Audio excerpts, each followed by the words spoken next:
அனைவருக்கும் வணக்கம். ஆடி மாதம் வெள்ளிக்கிழமை வளர்பிறை பஞ்சமி தினத்தன்று இரவு 8 மணிலிருந்து 9 மணிக்குள்ள சுக்கிரஹோரையில் வராகி அன்னை அருள் கிடைப்பதற்காகவும் வீட்டில் பணம் தங்குவதற்காகவும் சுக்கிரனுடைய அருள் கிடைப்பதற்காக நீங்கள் 8 மணிக்கு ஏற்ற வேண்டிய முக்கியமான தீபம் என்ன அப்படிங்கிறத நம்ம பார்க்கலாம். வராகி அன்னை அருள் எல்லோருக்குமே எளிமையாக கிடைக்கும். நீங்கள் அந்த தாயோட நாமத்தை சொன்னாலே போதும், தாயோட ஆசீர்வாதம் உங்களுக்கு நிச்சயமாக கிடைக்கும். வராகி அன்னையோட அன்பு பார்த்தீங்கன்னா எல்லா பக்தர்களுக்குமே ஒன்று போல தான் கிடைக்கும். ஏன்னா நீங்கள் அன்னை மேலே உண்மையான அன்பு வச்சுருந்தீங்க அப்படின்னா அவங்கள நீங்கள் நிச்சயமாக உணர முடியும். அவங்களுடைய அருள் எப்போதுமே இருக்கும். பணம் வசியம் ஏற்படணும் அப்படின்னா வராகி அன்னைக்கு இந்த மாதுளை தீபம் ஏற்றி வைத்து வழிபாடு செய்து பாருங்கள். சுக்கிரஹோரையில் ஏற்றுவது ரொம்ப சிறப்பு. எப்படி நம்ம ஏற்றணும் அப்படின்னா இதற்கு தேவையானது மாதுளை. அந்த மாதுளம் பழம் எடுத்துக்கோங்க.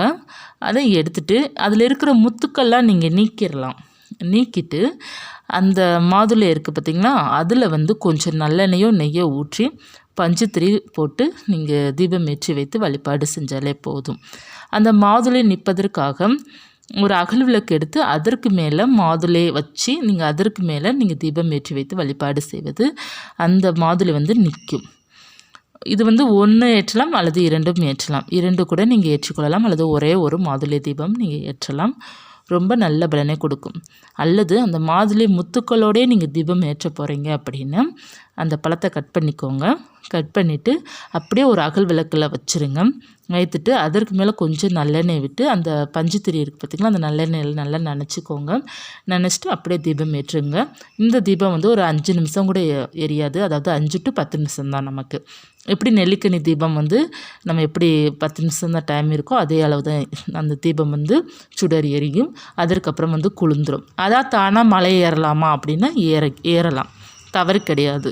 நம்ம இந்த தீபம்லாம் பார்த்திங்கன்னா பண விஷயத்திற்காக ஏற்படுத்துகின்ற தீபம். அதனால் இந்த தீபம் தானாக மலை ஏறலாம், அதாவது குளிரலாம், அணையலாம் சொல்லுவாங்களே, அணையலாம் அப்படிங்கிறது சொல்லக்கூடாது. மலை ஏறுறது அல்லது தீபத்தை குளிர வைக்கிறோம் அப்படிங்கிறத நம்ம சொல்லணும். நிறைய பேர் கேட்டிருக்கீங்க, தீபத்தை எப்போ நம்ம அணைக்கணும் அப்படிங்கிறத கேட்டிருக்கீங்க, எத்தனை மணி நேரம் நம்ம எரிய வைக்கணும் அப்படிங்கிறதெல்லாம் கேட்டிருக்கீங்க. அந்த மாதிரிலாம் நம்ம கேட்கக்கூடாது. தீபத்தை குளிர வைக்கிறது, மலை ஏற்றுவது இப்படி தான் சொல்லணும். அதே போல் நம்ம ஒரு தீபம் ஏற்றுகின்றோம் அப்படின்னா அந்த தீபத்தை நம்ம கையால் குளிர வைக்கக்கூடாது. ஒரு குச்சி கூட நீங்கள் எடுத்துக்கோங்க, தவறு கிடையாது. அதாவது பத்தி குச்சி இருக்குது பார்த்திங்களா, அந்த பத்தியோட குச்சி இருக்குது பார்த்திங்களா, அதை கூட நீங்கள் யூஸ் பண்ணலாம், தவறு கிடையாது. பூக்களெல்லாம் குளிர வைப்பாங்க. அப்புறம் இப்போலாம் பார்த்திங்கன்னா நம்ம குளிர வைக்கிறதுக்குன்னே ஒரு ஸ்டாண்டு வந்துருச்சு, நமக்கு பாத்திரக்கடையில் கிடைக்கும். அந்த ஸ்டாண்டை வச்சு நீங்கள் குளிர வைத்துக்கலாம். இப்படி தான் பண்ணணுமே தவிர இந்த கையை வச்சு குளிர வச்சு தலையில் தேய்க்கிற பழக்கம்லாம் பண்ணவே கூடாது.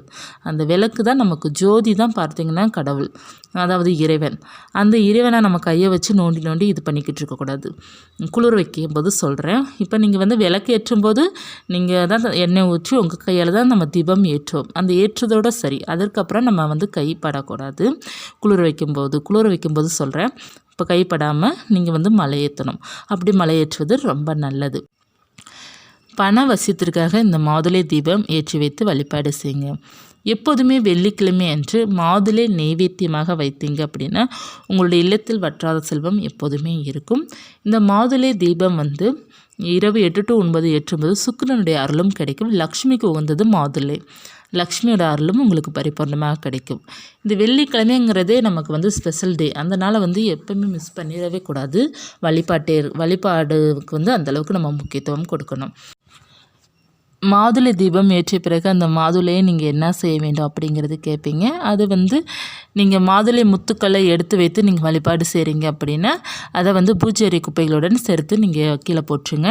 அந்த மாதுளம் பழத்தோட, அதாவது அந்த மாதுளை முத்துக்களோடு நீங்கள் தீபம் ஏற்றுறீங்க அப்படின்னா அந்த மாதுளை முத்துக்கள் எடுத்து நீங்கள் ஏதாவது பறவைகளுக்கு போற்றலாம் அல்லது ஓடும் தண்ணீரில் கூட நீங்கள் விற்றலாம். இந்த மாதிரி செய்துக்கோங்க, நல்ல பலன் உங்களுக்கு கிடைக்கும். வெள்ளிக்கிழமை வளர்பிறை பஞ்சமி வழிபாடு உங்கள் வாழ்க்கையில் முன்னேற்றத்தை கொடுக்கும். வளர்பிறை பஞ்சமி பொதுவாக நமக்கு செல்வத்திற்காக நம்ம தீபம் ஏற்றி வைத்து வழிபாடு செய்கிற முக்கியமான நாள்.